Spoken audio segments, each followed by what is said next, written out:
क्या हम लोग एनपीओ। एनपीओ का जो फुल फॉर्म होता है नॉट फॉर प्रॉफिट ऑर्गेनाइजेशन। क्या होता है? Not for profit organisation. इसको हिंदी में बोलते हैं गैर लाभकारी संस्था। क्या बोलते हैं? गैर लाभकारी संस्था। एक मिनट हो, गैर लाभकारी संस्था का मतलब ऐसा संस्था जिसका उद्देश्य, जिसका पर्पस कोई लाभ कमाना नहीं होता है, बल्कि क्या होता है, अपना जो मेंबर्स होता है ना, मेंबर्स या अपने सोसाइटी समाज को सर्विस प्रोवाइड करना होता है, सेवा देना होता है। क्लियर है? बहुत सिंपल भाषा में बताया आपको हम कि एनपीओ का मतलब एक ऐसा ऑर्गेनाइजेशन जिसका उद्देश्य लाभ कमाना नहीं होता है बल्कि सेवा प्रदान करना होता है, उसको हम लोग क्या बोलते हैं? गैर लाभकारी संस्था। तो देखिएगा हमारे आसपास दो तरह का ऑर्गेनाइजेशन काम करता है। एक होता है नॉट फॉर प्रॉफिट ऑर्गेनाइजेशन और एक होता है प्रॉफिट ऑर्गेनाइजेशन। यानी एक होता है लाभ कमाने वाली संस्था और वो लाभ न कमाने वाली संस्था। वो लाभ कमाने वाली संस्था के बारे में 11th में लोग पढ़े हुए फाइनल अकाउंट, 11th में पढ़े हुए प्रॉफिट ऑर्गेनाइजेशन का फाइनल अकाउंट, जिसमें हम लोग पढ़े हुए हैं profit and loss account, trading account और बैलेंस शीट। सेम वैसे ही आज हम पढ़ेंगे क्या? एनपीओ का फाइनल अकाउंट। क्या पढ़ेंगे? एनपीओ का फाइनल अकाउंट। एनपीओ के फाइनल अकाउंट में जो हमको सबसे पहले पढ़ना है वो रिसीव्स एंड पेमेंट्स अकाउंट। क्या पढ़ना है? Receives and payments account. उसके बाद इनकम एंड एक्सपेंडिचर अकाउंट और सबसे लास्ट में पढ़ना है हमको बैलेंस शीट। क्या पढ़ना है? वो सबसे पहले हम बताएंगे क्या? Receives and payments account, income and expenditure account और क्या पढ़ना है? Balance sheet. यहाँ तक क्लियर है? और एनपीओ का फाइनल अकाउंट में क्या क्या पढ़ना है हमको? Receives and payments account, income and expenditure account और बैलेंस शीट। तो क्लियर है ना?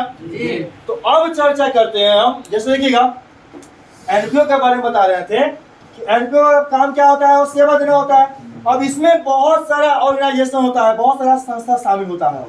जैसे मैं इसका एग्जांपल भी कुछ हम आपको बता चुके हैं, या फिर से समझिएगा। एनपीओ का एग्जांपल में जैसे होता है आपको हो गया स्कूल, कॉलेज हो गया, या कोई लाइब्रेरी पुस्तकालय हो गया, या कोई क्लब हो गया, कोई हॉल हो गया। ये सब क्या, कोई भी शिक्षण संस्था कोई भी है, या वो हॉस्पिटल होता है, शिक्षण संस्था, महाविद्यालय है, कोचिंग है, वो सब आपका क्या होता है? एनपीओ के अंदर जाता है। एग्जाम में आपसे पूछेगा कि एनपीओ का 4 एग्जांपल बताया ऐसे, तो आप बता सकते हैं एलिजिबल में? क्या क्या बताइएगा आप लोग? बताइए तो। पुस्तकालय, क्लब, वो अनाथालय बोल सकते हैं हम लोग, है ना, कैंटीन वगैरह बोल सकते हैं। ठीक है, अगला चीज समझिएगा, अगला चीज समझिएगा।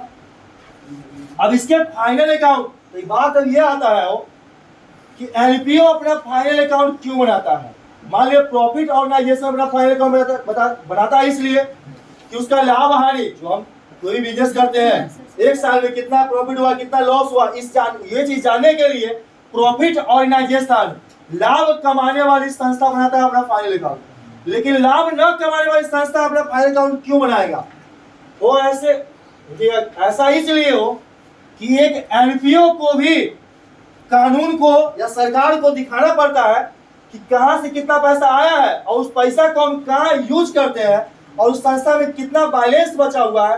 वही सब जानने के लिए एनपीओ भी अपना फाइनल अकाउंट तैयार करता है। और इसके फाइनल अकाउंट में बोलिए तो क्या क्या पढ़ना है हमको?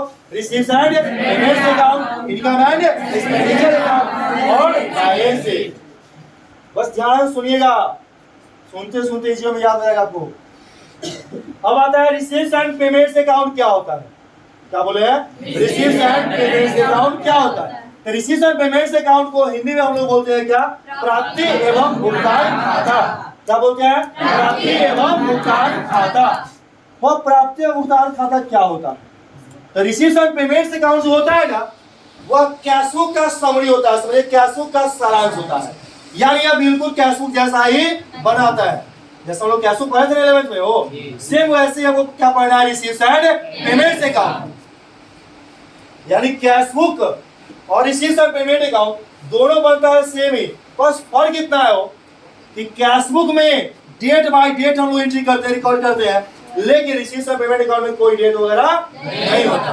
यहाँ तक क्लियर है? रिसीव्स एंड पेमेंट अकाउंट क्या बोले हैं कि कैश फ्लो का सारांश होता है, यानी इसमें केवल कैश आइटम को दिखाया जाता है, आउटस्टैंडिंग या ड्यू का लेखा इसमें नहीं होता है। रिसीव्स एंड पेमेंट अकाउंट में बाकी का लेखा नहीं होता है, केवल नकदी का लेखा होता है। तो जिस आइटम में पैसा आएगा और रिसीव होगा उसको दिखाएगा हम रिसीव साइड में। जिस आइटम में पैसा क्या होगा, आउट होगा, जाएगा, उसको क्या दिखाएंगे, पेमेंट साइड में। क्लियर है?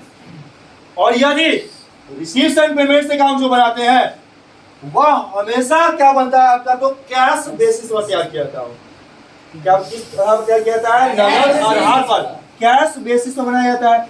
यही कारण है कि इसमें केवल कैश ट्रांजैक्शन का लिखा होता है, चाहे वो किसी भी साल का हो। कौनो साल का आइटम है, बस पैसा आ रहा है तो रिसीव साइड में, पैसा जा रहा है तो पेमेंट साइड में। और यदि कोई ओपनिंग बैलेंस इसमें रहता है, ओपनिंग बैलेंस, तो जो भी opening balance cash in hand हो या कैश एट बैंक हो, उस कैश इन हैंड या कैश एट बैंक के ओपनिंग बैलेंस को रिसीव साइड में सबसे ऊपर में क्या लिखेंगे, टू बैलेंस बी। क्या लिखेंगे, टू बैलेंस बी। ये क्लियर है? और रिसीव्स एंड पेमेंट अकाउंट जो कैश बेसिस में होता है ना, इसीलिए यह हमारे लिए रियल अकाउंट भी होता है। और जब रिसीव्स एंड पेमेंट्स अकाउंट बनाएंगे तो जो भी ओपनिंग बैलेंस होगा उसको रिसीव साइड में सबसे ऊपर में क्या लिखेंगे, टू बैलेंस बी। जिस आइटम में पैसा आएगा उसको रिसीव साइड में, जिस आइटम में पैसा जाएगा उसको पेमेंट साइड में। और इतना होने के बाद इंड में देखिए तो पैसा घटेगा हमेशा पेमेंट साइड में, क्रेडिट साइड में, वहां पर लिखेंगे बाय बैलेंस सीडी। इस तरह हमारा रिसीव्स एंड पेमेंट अकाउंट बन जाएगा। और रिसीव्स एंड पेमेंट अकाउंट का बैलेंस हमेशा क्या होता है, डेबिट बैलेंस होता है। यानी कि सीआर साइड में पैसा घटा है तो सीडी वहां होगा, तो उसका बीडी कहां आएगा, डेबिट साइड में। और यदि किसी अकाउंट का बैलेंस पूछता है आपसे, किधर होता है, तो जिधर बैलेंस बीडी होता है उधर उसका बैलेंस होता है। इस तरह हमारा रिसीव्स एंड पेमेंट्स अकाउंट बन जाएगा। क्लियर है? याद हुआ ना आप लोगों को? और अगला चीज समझिएगा, अगला जो हमको टॉपिक पढ़ना है इसमें इस चैप्टर में, वो फंड बेस्ड अकाउंटिंग के बारे में पढ़ना है। क्या पढ़ना है, फंड बेस्ड अकाउंटिंग, कोष आधारित लेखांकन। तो वो सीधा से बची ना, तो इस तरह आते तो ये वो बोले क्या क्या पढ़ना है हमको, फंड बेस्ड अकाउंटिंग, कोष आधारित लेखांकन। कोष को इंग्लिश में क्या बोलते हैं, फंड। क्या बोलते हैं? अब कोई फंड होता है ना, वह एक तरह से लायबिलिटीज होता है। ऐसा इसलिए कि कोई फंड निकलता है तो उसको कहीं ना कहीं एक्सपेंस करने के लिए एंड फ्यूचर भविष्य में हम उसको खर्चा करेंगे, कहीं ना कहीं देना होगा हमको। यही कारण है कि कोई भी फंड क्या होता है, हमारे लिए लायबिलिटीज होता है। आप सिंपल भाषा में समझिएगा कि कोई भी फंड दिया रहे ना, तो कोई भी फंड का मतलब tournament fund, match fund, investment fund, capital fund या कोई भी फंड हो, उस फंड को हम कहाँ दिखाएंगे, बैलेंस शीट के लायबिलिटी साइड में। क्लियर है? क्या बोले, कोई भी फंड है कहाँ दिखाएंगे, बैलेंस शीट के लायबिलिटी साइड में।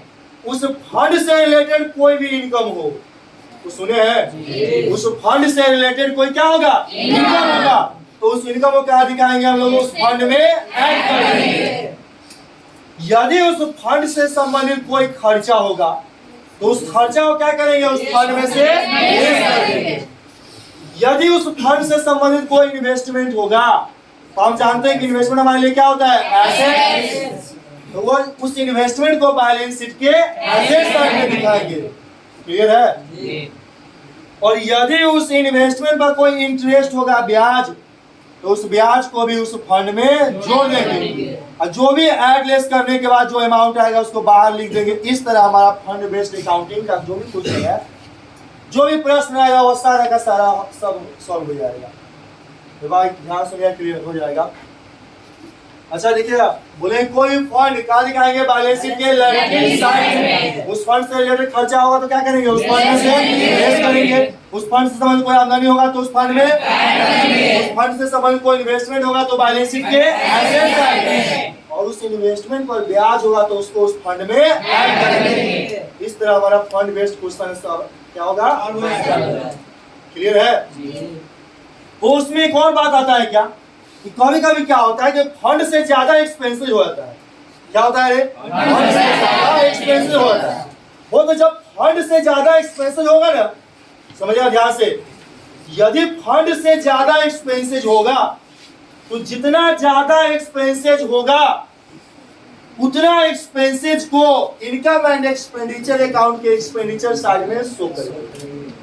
तो भाई ध्यान समझिएगा, बोलेगा जितना भी फंड होगा और उस फंड से क्या होगा, ज्यादा एक्सपेंसेज होगा। तो जितना ज्यादा एक्सपेंसेज, जितना ज्यादा खर्चा होगा ना, उस खर्चा को क्या करेंगे हम लोग, इनकम एंड एक्सपेंडिचर अकाउंट के एक्सपेंडिचर साइड में लिख देंगे। इस तरह हमारा उसका भी क्या होगा, सॉल्व हो जाएगा। क्लियर है? अगला टॉपिक हमको पढ़ना है इनकम फ्रॉम सब्सक्रिप्शन। क्या बोले हैं? चंदे से आय की गणना कैसे करेंगे हम लोग, क्या पढ़ना है? Income from subscription. भाई जब इनकम फ्रॉम सब्सक्रिप्शन निकालना होगा ना, तो सबसे पहले उसे खाचा खींचेंगे पार्टिकुलर से अमाउंट। कितना सुने हैं? क्या खाचा खींचेंगे? उस पार्टिकुलर से अमाउंट में सबसे ऊपर में लिखेंगे सब्सक्रिप्शन रिसीव्ड। जितना पैसा मिलेगा साल के दौरान हो, सब्सक्रिप्शन जितना भी रिसीव्ड होगा ना वर्ष के अंदर में, उस सब को सबसे हेडिंग में लिखेंगे क्या, सब्सक्रिप्शन रिसीव्ड। और उस सब्सक्रिप्शन रिसीव्ड में जो भी ओपनिंग आउटस्टैंडिंग होगा उसको लेस करेंगे, कोई भी आउटस्टैंडिंग क्लोजिंग होगा उसको ऐड करेंगे। सुने हैं? हम क्या बोले हो? सबसे ऊपर में क्या दिखाएंगे हो, सब्सक्रिप्शन रिसीव्ड। बोलिए ना, आप लोग बोले तो नहीं याद होगा, हो गया है मतलब क्या होगा नहीं। और क्या बोले, सबसे क्या लिखेंगे, सबसे पहले सब्सक्रिप्शन रिसीव्ड। क्या लिखेंगे? Subscription received. और उस सब्सक्रिप्शन रिसीव्ड में जो भी ओपनिंग आउटस्टैंडिंग होगा, क्या बोले हैं, ओपनिंग आउटस्टैंडिंग, उसको माइनस करेंगे। और यदि क्लोजिंग आउटस्टैंडिंग होगा उसको प्लस करेंगे। सुने हैं? ये जो ओपनिंग आउटस्टैंडिंग होगा उसको क्या करेंगे, क्लोजिंग आउटस्टैंडिंग होगा उसको। क्लियर है? वो जस्ट इसका अपोजिट ओपनिंग एडवांस सब्सक्रिप्शन होगा ना, तो उसको ऐड करेंगे। और क्लोजिंग एडवांस सब्सक्रिप्शन होगा तो उसको लेस करेंगे। क्लियर है? यानी ओपनिंग एडवांस को ऐड करेंगे और क्लोजिंग एडवांस को लेस करेंगे। इस तरह हमारा इनकम फ्रॉम सब्सक्रिप्शन निकल जाएगा। यहाँ तक क्लियर है? इसके बाद हम लोग आपको पढ़ाए थे क्या हो, इनकम एंड एक्सपेंडिचर अकाउंट। क्या पढ़ाए थे? वो जब इनकम एंड एक्सपेंडिचर अकाउंट बना रहेगा तो पहले ये समझते कि इनकम एंड एक्सपेंडिचर अकाउंट होता क्या है। होता है income and expenditure account profit organisation के पीएल अकाउंट के समान होता है, प्रॉफिट एंड लॉस अकाउंट जैसा यह क्या बनता है, इनकम एंड एक्सपेंडिचर अकाउंट। वो जिस तरह लाभ कमाने वाली संस्था प्रॉफिट एंड लॉस अकाउंट बनाती है, सेम वैसे लाभ न कमाने वाली संस्था इनकम एंड एक्सपेंडिचर अकाउंट बनाता है। इतना क्लियर है? यानी यह बिल्कुल प्रॉफिट एंड लॉस अकाउंट जैसा ही बनता है। तो इनकम एंड एक्सपेंडिचर अकाउंट में याद रखिएगा कि ओनली करेंट ईयर का रेवेन्यू आइटम जाता है। क्या बोले हैं? इनकम एंड एक्सपेंडिचर अकाउंट में करेंट ईयर का रेवेन्यू आइटम ही जाता है। रेवेन्यू एक्सपेंडिचर होगा तो उसको हम एक्सपेंडिचर साइड में शो करेंगे। जितना भी रेवेन्यू इनकम होगा उसको इनकम साइड में शो करेंगे। तो सुने हैं? क्या बोले? जितना भी रेवेन्यू एक्सपेंडिचर होगा उसको एक्सपेंडिचर साइड में, जितना भी रेवेन्यू इनकम होगा उसको इनकम साइड में दिखाएंगे। और उसके बाद सबसे लास्ट में आप बैलेंस जब निकालेंगे ना हो तो देखेंगे कि कितना पैसा घटता है। एक्सपेंडिचर में डेबिट साइड में घटता है कि क्रेडिट साइड में। यदि इनकम एंड एक्सपेंडिचर अकाउंट के डेबिट साइड में पैसा घटता है तो वहां पर टू सरप्लस लिख के पूरा करेंगे। यदि इनकम साइड में पैसा घटता है तो वहां पर डिफिसिट लिख के पूरा करेंगे।